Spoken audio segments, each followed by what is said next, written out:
नमस्कार, आप देख रहे हैं पहाड़ टीवी और मैं हूं नवल खन्ना। चलिए बुलेटिन की शुरुआत करते हैं, लेकिन उससे पहले एक नजर हेडलाइन। गैरसैंण में कैबिनेट बैठक में हुए कई अहम फैसले। विधायक निधि बढ़कर हुई 5 करोड़ सालाना, वहीं अन्य कई फैसलों पर लगी मुहर। देहरादून विधानसभा के बाहर बेरोजगार संघ और अभिभावक करेंगे आज उत्तराखंड सरकार की बुद्धि शुद्धि के लिए यज्ञ। अंकिता भंडारी हत्याकांड में सुप्रीम कोर्ट में दायर याचिका हुई स्वीकार। कोर्ट ने सरकार से मांगा जवाब। वहीं अब खुलेगा वीआईपी का राज। गैरसैंण में कांग्रेस ने किया प्रदर्शन। पूर्व मुख्यमंत्री हरीश रावत डटे रहे भरारीसैंण में। पुरानी पेंशन बहाली को लेकर कर्मचारियों का गैरसैंण में जोरदार प्रदर्शन। बोले विधायक मंत्री खुद तो पेंशन लेते हैं और कर्मचारियों की बुढ़ापे की लाठी छीनते हैं। राज्यपाल के अभिभाषण से शुरू हुआ गैरसैंण में बजट सत्र का आगाज। गैरसैंण में धारा 144 लागू। पुरानी पेंशन बहाली को लेकर जंगल चट्टी बैरियर पर हुआ धरना प्रदर्शन। वहीं कांग्रेस के कार्यकर्ताओं ने किया जोरदार प्रदर्शन। गैरसैंण में विपक्षी विधायकों का विधानसभा भवन के बाहर प्रदर्शन। विपक्षी बोले भर्ती घोटालों की सीबीआई जांच हो।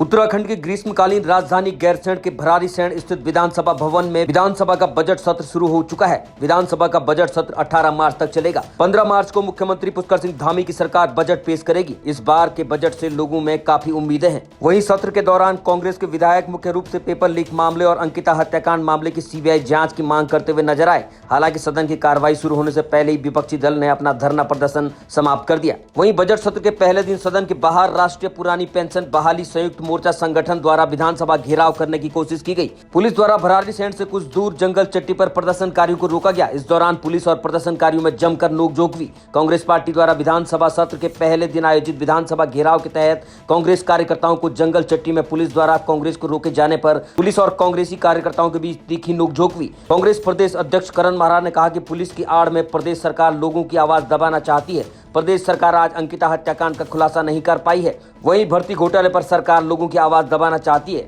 आपको बता दें कि पूर्व मुख्यमंत्री हरीश रावत ने पुष्कर सिंह धामी से इस बीच कई सवाल पूछे।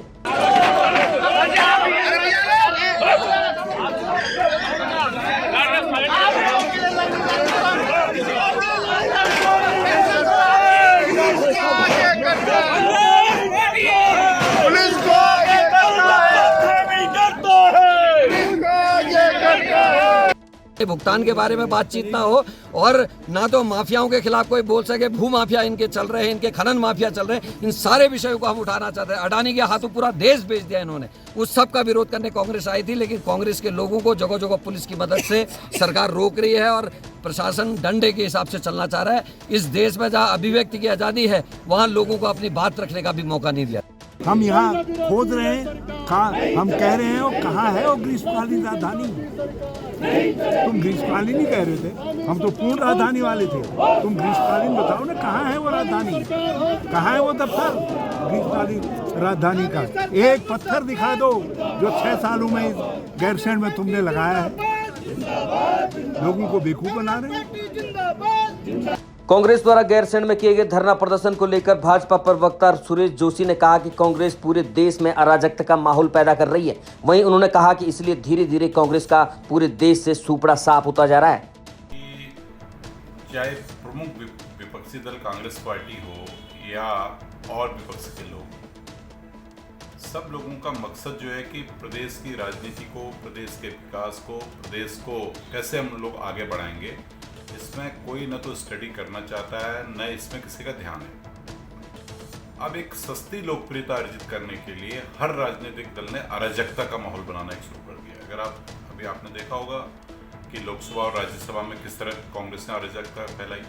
मतलब पूरे देश के अंदर जहां पर कांग्रेस सत्ता में नहीं है, विपक्ष की भूमिका जो उसको निभानी चाहिए, विपक्ष में जो उसको बातें जनता की सदन के सामने रखनी चाहिए, उसको छोड़कर वो एक संपूर्ण देश के अंदर एक अराजकता का माहौल पैदा करना चाहती है। तो मुझे ऐसा लगता है कि जिस तरह कांग्रेस जो है गांव से लेकर के, शहर से लेकर के, जिले से लेकर के प्रदेशों तक श्राप होते जा रही है, कांग्रेस को संभलने के बजाय और अपनी राजनीति को एक राजनीतिक परिपक्वता दिखाने के बजाय अराजकता में कांग्रेस आ गई है। यानी मैं आज ये कह सकता हूँ कि कांग्रेस एक अराजकता का रूप धारण करके बैठी है, उसी का प्रदर्शन उन्होंने आज गैरसैंण में भी किया।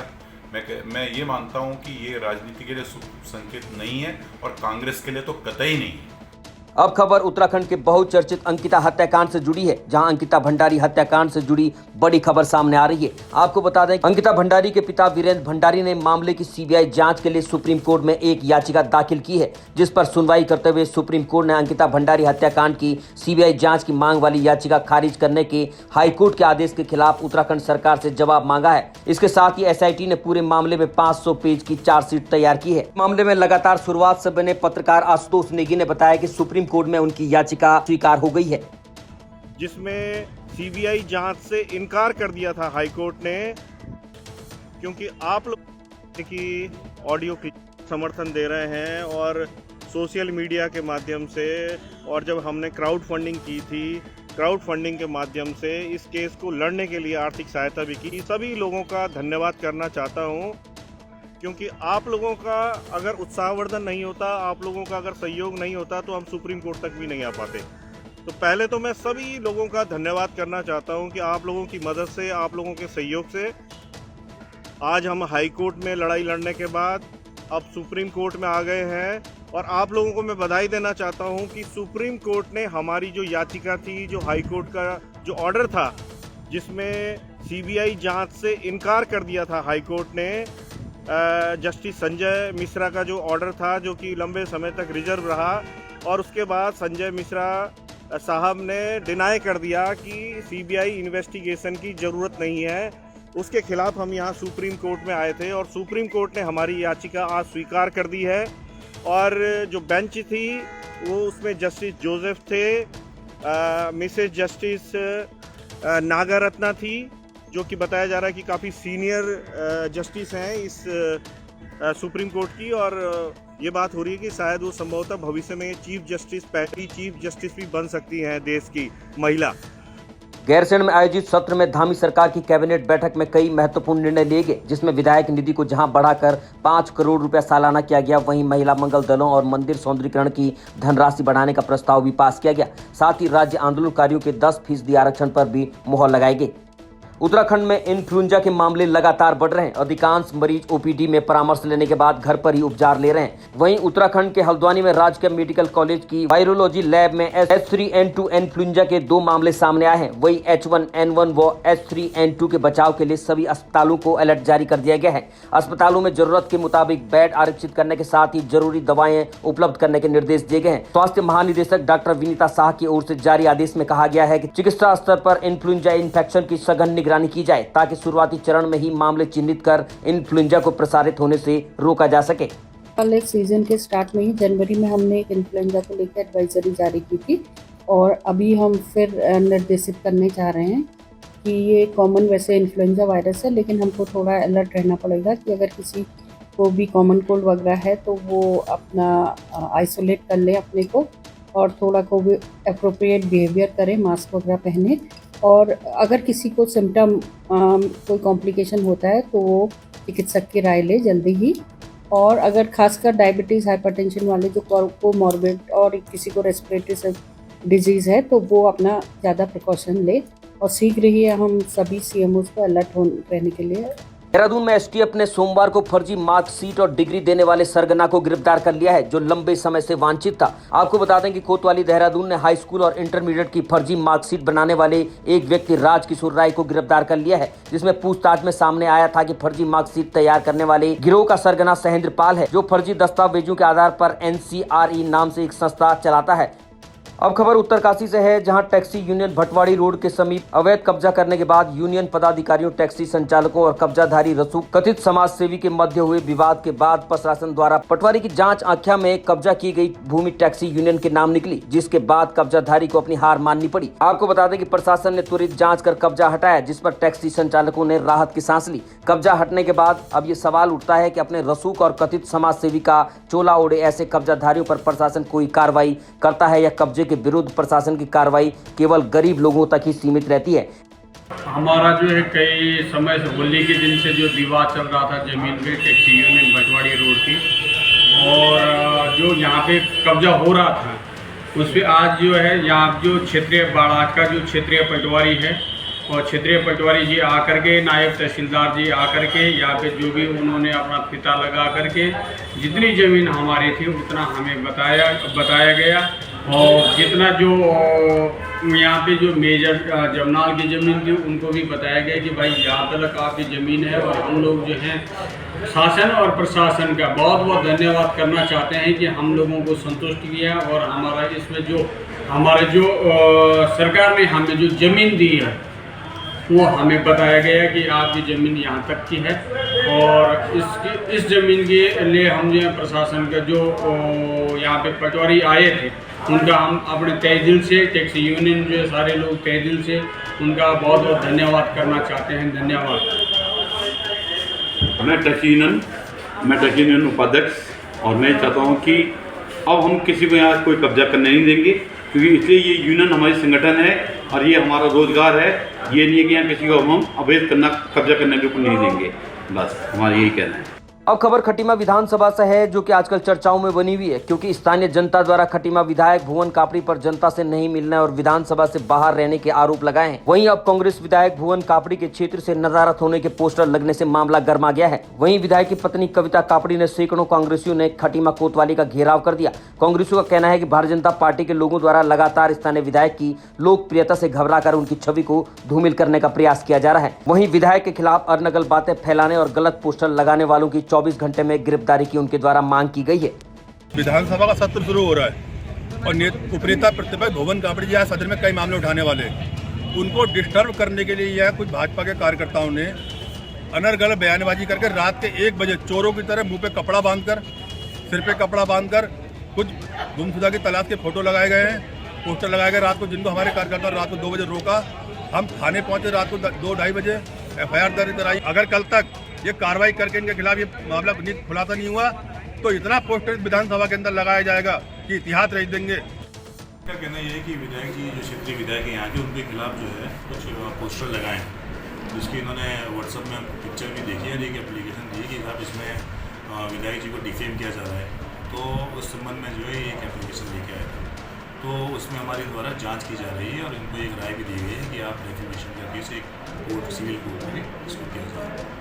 शिकायती पत्र दिया है जिसमें उन्होंने लिखा है कुछ अज्ञात लोगों द्वारा यहाँ पर विधायक के खिलाफ कुछ पोस्टर्स दिए हैं। साथ ही विधायक जी की माननीय विधायक जी की पत्नी को एक धमकी भरा फोन किया था रात को। उसी सिलसिले में उन्होंने तहरीर दी है कोतवाली ने, तो मैं उसमें नियमानुसार जाँच की जाएगी और जो भी अग्रिम कार्रवाई की जाएगी। अब खबर लैंसडाउन से है, जहां रक्षा मंत्रालय की ओर से 30 अप्रैल को देश की 57 छावनियों में छावनी बोर्ड गठन के लिए हो रहे चुनाव का विरोध करने के लिए जनता सड़कों पर उतर गई है। लैंसडाउन व्यापार मंडल ने पूरे बाजार को बंद करके छावनी परिषद में होने वाले चुनाव का बहिष्कार किया। व्यापार मंडल लैंसडाउन ने गांधी चौक से तहसील परिसर तक जुलूस निकालकर प्रदर्शन किया। उप जिलाधिकारी लैंसडाउन के माध्यम से वहीं प्रधानमंत्री को ज्ञापन भी प्रेषित किया गया। छावनी से वर्षों से छावनी परिषद के चुनाव लगातार होते जा रहे हैं। लैंसडाउन के विकास में कोई भी प्रगति नहीं है, जिसका खामियाजा यहाँ की जनता को उठाना पड़ रहा है और लगातार लैंसडाउन से पलायन हो रहा है। लैंसडाउन की जनता, ये जो काले कानून अंग्रेजों के थे वही कानून आज भी हम पे लागू हैं, जिनसे हम छुटकारा चाहते हैं, आज़ादी चाहते हैं और हम अपने आप को राज्य सरकार में मिलाना चाहते हैं, जिससे कि हम राज्य सरकार के लाभों का यहाँ की जनता भी लाभ उठा सके और लैंसडाउन नगर का कोई विकास हो सके। हर नागरिक जो है बहुत आहत है, जिसका हम बयान नहीं कर सकते हैं। यहाँ का व्यापार, यहाँ का नागरिक, हर आदमी लैंसडाउन से पलायन की सोच रहा है, क्योंकि लैंसडाउन में आज के टाइम पर कोई भी प्रगति नहीं है और जो टैक्स का मार है, छावनी परिषद के जो नियम है उसकी मार जो है छावनी लैंसडाउन का नागरिक झेल रहा है, जिसमें कि हमें किसी प्रकार की कोई छूट नहीं है। हमें जो है आज उन कानूनों से आज़ादी चाहिए जो कानून कैंट में है और हमें इस कैंट छावनी क्षेत्रों से लैंसडाउन को, भारतवर्ष के पूरे 62 छावनी क्षेत्रों को लैंसडाउन से और इस जो काले कानून हैं इनसे छुटकारा चाहिए। कई बार बहिष्कार कर चुके हैं इसका, हमने चुनाव बहिष्कार के लिए हमने कई बार लेटर भी दे चुके हैं। हमारे यहाँ से कई बार रक्षा मंत्रालय द्वारा एक लेटर जो है राज्य सरकार को दिया गया था, जिसमें सहमति बताई गई थी कि आपकी सहमति इसमें है या नहीं। राज्य सरकार ने भी अपनी सहमति जता दी, लेकिन उसके बावजूद भी रक्षा मंत्रालय में जाके ये मामला ठप हो गया। ना यहाँ पर एजुकेशन की कोई सुविधा है, ना यहाँ पे हम लोगों के लिए, आम नागरिकों के लिए कोई सुविधा, किसी प्रकार की कोई सुविधा नहीं है। एक आदमी बीमार होता है उसको उठा के रेफर कर दिया जाता है, और लहस जोन से 42 किलोमीटर लहस जोन से कोटद्वार है, उस बीच में जाते जाते मरीज की डेथ हो जाती है। यहाँ पर किसी भी दृष्टि से कोई भी ऐसा जो मूल सुविधाएं होती हैं वो भी आजकल लहस जोन के लिए सुविधा उपलब्ध नहीं है। चाहे वो किसी भी दृष्टि से देखें, बच्चों की पढ़ाई से देखें, आप स्वास्थ्य की दृष्टि से देखें, शिक्षा की दृष्टि से देखें, किसी प्रकार का कोई भी लाभ हमें नहीं मिल पाता। आज लहस जोन शून्य की ओर बढ़ गया है, बिल्कुल शून्य होता जा रहा है। और जो बजट की बात आप कर रहे हैं, लहस जोन छावनी परिषद में बजट आना भी केंद्र सरकार ने बंद कर दिया है। वो बजट भी अब लहस जोन के लिए आवंटित नहीं होता है। आज हमको चारों तरफ की मार पड़ रही है, लहस जोन नगर को चारों तरफ की मार झेलनी पड़ रही है। छावनी परिषद के सामने कोई बात रखो तो वो कहते हैं कि हमारे पास कोई भी बजट नहीं है, जिस कारण हम काम नहीं करा पा रहे। उनको मैं आज बता देना चाहता हूँ कि आज कैंट में एक पैसे का विकास हो रहा है तो भी राज्य सरकार के पैसे से हो रहा है, क्योंकि राज्य सरकार का जो वित्त का पैसा आज कैंट बोर्ड की 10-12 लाख रुपए मिलता है, उसी से आज विकास हो रहा है मित्रों। इसलिए हम लोग कह रहे हैं कैंट को हटाना चाहिए। उत्तराखंड की ग्रीष्मकालीन राजधानी गैरसैंण के भराड़ीसैंण स्थित विधानसभा भवन में आज से विधानसभा बजट सत्र शुरू हो गया है। विधानसभा का बजट सत्र 18 मार्च तक चलेगा। 15 मार्च को मुख्यमंत्री पुष्कर सिंह धामी की सरकार बजट पेश करेगी। इस बार के बजट से लोगों को काफी उम्मीदें हैं। कोरोना काल के बाद राज्य का विकास एक तरह से ठप सा हो गया था, ऐसे में जनता को धामी सरकार के बजट से काफी उम्मीदें हैं। बजट सत्र के चलते विपक्षी दलों ने विधानसभा घेराव का ऐलान किया था। इसको देखते हुए विधानसभा के आसपास धारा 144 लगाई गई है। विधानसभा भवन से दूर सिमली के पास पूर्व मुख्यमंत्री हरीश रावत के काफिले को पुलिस ने रोकने का प्रयास किया। हरीश रावत समेत तमाम विपक्षी नेता यूके 888 पेपर लीक, भर्ती घोटाला, बेरोजगारी, कानून व्यवस्था सहित कई मुद्दों को लेकर विधानसभा कूच की तैयारी में थे। आपको बता दें कि इस दौरान जंगल चट्टी में पुलिस बैरियर पर इनको रोक दिया गया। वहीं राज्यपाल के अभिभाषण के साथ ही सदन की कार्रवाई शुरू हो गई। सदन की कार्रवाई शुरू होने से पहले ही कांग्रेस के विधायक विधानसभा भवन के बाहर सीढ़ियों पर बैठकर प्रदर्शन करने लगे। कांग्रेस के विधायक मुख्य रूप से पेपर लीक मामले और अंकिता हत्याकांड मामले की सीबीआई जांच की मांग करते हुए नजर आए। हालांकि सदन की कार्रवाई शुरू होने से पहले ही विपक्षी दल ने अपना प्रदर्शन समाप्त कर दिया। इसके बाद कांग्रेस के विधायक सदन में चले गए। तय कार्यक्रम के मुताबिक 3 बजे विधानसभा अध्यक्ष ऋतु खंडूड़ी ने राज्यपाल के अभिभाषण का पाठ किया। देहरादून के गुरु राम राय मेडिकल कॉलेज में एमबीबीएस के छात्रों का धरना प्रदर्शन चल रहा है। दरअसल छात्रों का आरोप है कि मेडिकल कॉलेज उनसे अनावश्यक रूप से अब 26 लाख से 36 लाख तक फीस जमा करने की डिमांड कर रहा है। इसके लिए कॉलेज प्रशासन द्वारा हाईकोर्ट के ऑर्डर को आधार बनाया जा रहा है। ऐसे में पास आउट होने के बाद भी कॉलेज उन्हें इंटर्नशिप नहीं करवा रहा है और फीस जमा करवाने का दबाव बना रहा है। छात्रों का कहना है कि ये कॉलेज प्रशासन की मनमानी चल रही है। ये नया तरीका ढूंढा है कॉलेज प्रशासन ने हमारी आवाजों को रोकने का। जानबूझ के यहाँ पे ट्रैक्टर लगा दिया कि बहुत बढ़िया।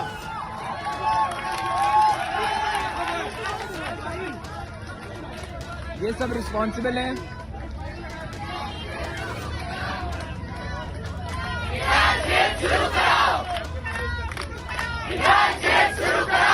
गैरसैंण राजधानी निर्माण अभियान के प्रदेश संयोजक मदन भंडारी ने कहा कि गैरसैंण का मतलब ये नहीं कि आप लोग केवल 4 दिन के लिए सत्र के लिए यहाँ आएं और मौज मस्ती करें। उन्होंने कहा कि चुनाव से पहले केंद्रीय मंत्री नितिन गडकरी ने घोषणा की थी कि गैरसैंण से रामनगर वाली सड़क का चौड़ीकरण किया जाएगा। उसमें अभी तक कोई काम नहीं हुआ, जो कि सिर्फ एक चुनावी घोषणा है। मतलब ये नहीं है कि आप सिर्फ 4 दिन के लिए सत्र के लिए यहाँ पर आए और अपना पिकनिक मना के आप वापस चले जाएं। हम सरकार से प्रश्न करते हैं कि चुनाव से पहले राष्ट्रीय राजमार्ग जो मंत्री हैं केंद्र में माननीय गडकरी जी ने घोषणा की थी कि जो गैरसैंण से रामनगर वाली जो सड़क है उसका हम चौड़ीकरण करेंगे, उसको 2 लेन रोड बनाएंगे। उस पर अभी तक कोई कार्य नहीं हुआ है। मुझे लगता है कि वो सिर्फ चुनावी घोषणा थी। माननीय त्रिवेंद्र सिंह रावत जी ने जो है अपने कार्यकाल में 25,000 करोड़ रुपए की जो घोषणा की थी इस क्षेत्र के लिए वो भी अभी तक पटल पर उतरती हुई नहीं दिखाई दे रही है। सरकार खानापूर्ति ना करे, पहाड़वासियों के साथ जो है छलावा धोखा ना करे। मेरा यही कहना है कि गैरसैंण को ग्रीष्मकालीन राजधानी अगर आपने बनाया है तो लगभग पूरे आपको 4 से 6 महीने सरकार गैरसैंण में बैठे, गैरसैंण से सरकार का जो है संचालन हो और सभी अधिकारी, सभी सचिव और सभी मंत्रीगण जो है वो गैरसैंण में 4 से 6 महीने रहें, तभी ग्रीष्मकालीन राजधानी की जो है परिकल्पना। अब खबर ऋषिकेश से है, जहां विधानसभा ऋषिकेश में हाथ से हाथ जोड़ो अभियान के लोकसभा प्रभारी और पूर्व मुख्यमंत्री हरीश रावत और सह प्रभारी नव प्रभात के नेतृत्व में कांग्रेस नेता जयेंद्र रमोला और अध्यक्ष राकेश सिंह के संयोजन में सैकड़ों कांग्रेस कार्यकर्ताओं ने ऋषिकेश महानगर के मुख्य मार्ग पर पद यात्रा निकालकर पूर्व राष्ट्रीय अध्यक्ष राहुल गांधी, राष्ट्रीय अध्यक्ष मल्लिकार्जुन खड़गे और प्रदेश अध्यक्ष करण माहरा के संदेश को पंपलेट के रूप में बाजार में वितरण किया। भारत जोड़ो यात्रा से भिन्न है। भारत जोड़ो यात्रा एक तपस्या थी। वो तपस्या जो है ये भारत में जो असहिष्णुता, असहनशीलता, विद्वेष बढ़ रहा था, हम लोग बंट रहे थे, भारत कमजोर हो रहा था, उसके खिलाफ तपस्या थी, उसके लिए तपस्या भारत जोड़ो। लेकिन जो हाथ से हाथ जोड़ो कार्यक्रम है ये एक राजनीतिक कार्यक्रम है और ये राजनीतिक परिवर्तन के लिए है। तो नगर पालिकाएं भी, नगर निगम भी, पंचायतें भी और लोकसभा भी, उसके बाद 2027 भी हमारा लक्ष्य है। उसके लिए रावत जी यदि बात की जाए तो 2022 में करीब 43 सीटों का आकलन था कांग्रेस का, लेकिन मनमुटाव की वजह से वो 19 सीट के रह गई। भारत जोड़ो यात्रा से कांग्रेसियों के दिल कैसे जुड़ेंगे? हर गलती से कुछ न कुछ सबक लिया जाता है और कांग्रेस जनों ने भी एक सबक ले लिया है कि नेताओं के बीच में यदि मतभेद है भी तो उसका खामियाजा कांग्रेस के कार्यकर्ता इसमें उठाए। हजारों कार्यकर्ताओं हमारे मुकदमे लग गए, हजारों आम आदमी, आम कांग्रेस का कार्यकर्ता भी, आम आदमी भी परेशान है आज के दिन। और सबसे बड़ी बात यह है, पहले हमारे लोगों का एक सामाजिक मान था, सम्मान था, वो अपने क्षेत्र के विकास के कार्यकर्ता थे, आज उनसे रुतबा छीन गया है, वो अपने उस रुतबे को वापस लेना चाहते हैं। झगड़े हरीश रावत के हो सकते हैं, लेकिन उनका हरीश रावत के झगड़े से क्या मतलब? वो जो कांग्रेस कहेगी कांग्रेस के साथ खड़े रहे। खबर टिहरी गढ़वाल के प्रतापनगर से है, जहां पर आजकल गांव में बुखार, खांसी, जुकाम के मरीज लगातार बढ़ रहे हैं, जिसके बाद स्वास्थ्य विभाग हरकत में आया है। सीएमओ ने तत्काल क्षेत्र में टीम भेजकर हेल्थ चेकअप के निर्देश दिए हैं, परिजनों को सावधानी और बचाव की जानकारी देने को कहा है। आपको बता दें कि टिहरी जिले के सटे प्रतापनगर के मुखेम, दीन गाँव और मुखमाल गाँव में इन दिनों अधिकतर लोग बुखार, खांसी और जुकाम से पीड़ित है, जिनमें अधिकतर बच्चे और बुजुर्ग शामिल है। आपको बता दें कि दूरस्थ क्षेत्र होने के चलते लोग अस्पतालों तक नहीं पहुँच पा रहे हैं, जिसके बाद अब क्षेत्रों में ही टीम द्वारा हेल्थ चेकअप किया जाएगा। मिली है कि मुखेम में, दीन गाँव में कुछ खांसी जुकाम और बुखार के मरीज आए हैं। तो मैंने अपने जो MOIC हैं प्रतापनगर के, डॉक्टर त्यागी हैं, उनको मैंने बोल दिया है कि तत्काल जो है एक टीम भेज के और परीक्षण करा लें। जो बीमार हैं उनको तत्काल उपचार कराएं और जो उनके रिश्तेदार हैं उनको भी प्रोफाइलेक्टिक जो दवा दी जाए ताकि वो आगे बीमार ना हो। और जो भी डूज एंड डोंट्स होते हैं, करें या ना करें, वो स्थिति भी उनके रिश्तेदारों को बता दी जाए। अब खबर मसूरी से है, जहां तिब्बत राष्ट्र विद्रोह दिवस की 64वीं वर्षगांठ पर मसूरी में तिब्बतन महिला एसोसिएशन और मसूरी तिब्बती समुदाय समिति ने संयुक्त रूप से चीन के खिलाफ मसूरी हैप्पी वैली से गांधी चौक तक रैली निकाली। रैली में तिब्बती समुदाय के लोगों ने तिब्बत की वर्तमान स्थिति पर चिंता जाहिर करते हुए चीन की नीतियों पर रोष जताया। रविवार को विरोध रैली के दौरान तिब्बती महिला एसोसिएशन के पदाधिकारियों ने कहा कि चीन अधिकृत तिब्बत के हालात लगातार बिगड़ते जा रहे हैं, इससे तिब्बत में लोगों का जीवन दूभर हो गया है। आज भी कई तिब्बती चीन की कैद में हैं, उन्हें सोचने और जीवन बिताने की आजादी नहीं है। तिब्बत में मानवाधिकारों के उल्लंघन का मसला विश्व मंच पर उनके धार्मिक गुरु दलाई लामा निरंतर उठाते रहे। 9 में हमारा देश के सभी तिब्बत वासियों का चाइना ने हमें शहीद करके बहुत मतलब परेशान देश छिना था 1959 में। आज हमारा 12 मार्च में 1959 12 मार्च में हम महिला मैदान में कूद कर हम उसको प्रोटेक्ट करते हैं कि बोलते रहिए, प्रोटेक्ट बोलते रहिए। है इसी के उन सब के शहीद के उन सब के साथ में हम आज भी खड़े हैं। आज हमारा साल 64 साल हो गया है इधर में, हम 64 साल पूरा हो गया है। हमारा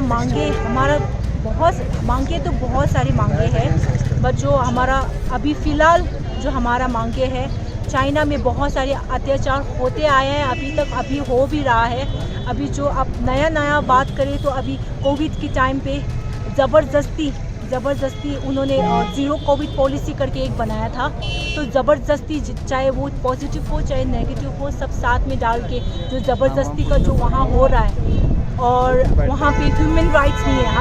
हम ये मांगे कर रहा है कि तिब्बत में थोड़ा सा फ्रीडम मिले, जो राइट ऑफ स्पीच है जैसे कुछ भी नहीं है, there is no human right, वहाँ पे ह्यूमन राइट नहीं है। अभी नया का बात करें तो वहाँ पे एक सिस्टम नया चालू किया है जो बोलते हैं कॉलोनियल बोर्डिंग स्कूल सिस्टम करके। वहाँ पे क्या करते हैं, जो छोटे छोटे बच्चे होते हैं, अब चाइना क्या कर रहे हैं, पहले तो हमारा ज़मीन हड़प लिया, अब हमारी कल्चरल हमारा आइडेंटिटी वो सब मिटाना चाहते हैं। तो वो क्या कर रहे हैं, जितना भी तिब्बतन जो दूर के रीजन है, वहाँ से छोटे छोटे बच्चे जो 3-4 साल के बच्चे हैं, वो ज़बरदस्ती अपनी माँ पिता से अलग करके घर से उठा के वो बोर्डिंग स्कूल में डाल रहे हैं, ताकि जो हमारा तिब्बती का जो आइडेंटिटी है वो नष्ट हो जाए। खबर कानपुर से है, जहां शनिवार को नगला इमरती में भारतीय किसान यूनियन क्रांति की बैठक हुई। इस दौरान राष्ट्रीय अध्यक्ष विकास सैनी ने कहा कि यूपी में किसानों की बिजली माफी का ऐलान कर दिया गया है, लेकिन उत्तराखंड सरकार इसके लिए भी किसानों को किसी भी प्रकार की राहत नहीं पहुंचा पा रही है। उन्होंने कहा कि 215 करोड़ रुपए गन्ना बकाया चल रहा है। बिजली, पानी, खाद और कृषि यंत्रों के दाम लगातार बढ़ रहे हैं, जिसके चलते किसानों के आर्थिक हालात लगातार खराब हो रहे हैं। राष्ट्रीय अध्यक्ष ने कहा कि 14 मार्च को किसानों को साथ लेकर देहरादून में विधानसभा का घेराव किया जाएगा। पूरे देश में और खासकर उत्तराखंड में किसान की तरफ जो किसान के को नज़रअंदाज किया जा रहा है। आप फिलहाल देख लो, गन्ने का रेट नहीं बढ़ाया, क्या किसान को बिजली, पानी, डीजल, पेट्रोल और जो कृषि यंत्र सब मुफ्त मिल ले? हर चीज़ पर पैसा बढ़ रहा, किसान की फसलों पर पैसा नहीं बढ़ रहा। और 215 करोड़ जो 2 साल से बकाया है उसे लेकर, और बिजली माफ़ी उत्तर प्रदेश की तर्ज पर बिजली माफ़ी हो उत्तराखंड में भी, और जो रेट बढ़ाए गए वो रेट कम हो बिजली के, और जो सर्किल रेट हरिद्वार ज़िले में बढ़ाए उसका भारतीय किसान यूनियन क्रांति राजनीतिक पूरी तरह से विरोध करती है। और इन मुद्दों को लेकर 14 तारीख में हम विधानसभा सत्र चल रहा 13 में, और 14 तारीख में भारतीय किसान यूनियन क्रांति राजनीतिक और सभी किसानों को साथ लेकर विधानसभा देहरादून का घेराव करेगी, अपना विरोध दर्ज करेगा। उत्तराखंड का किसान, हरिद्वार जिले का किसान विधानसभा का घेराव कर विरोध दर्ज करेगा।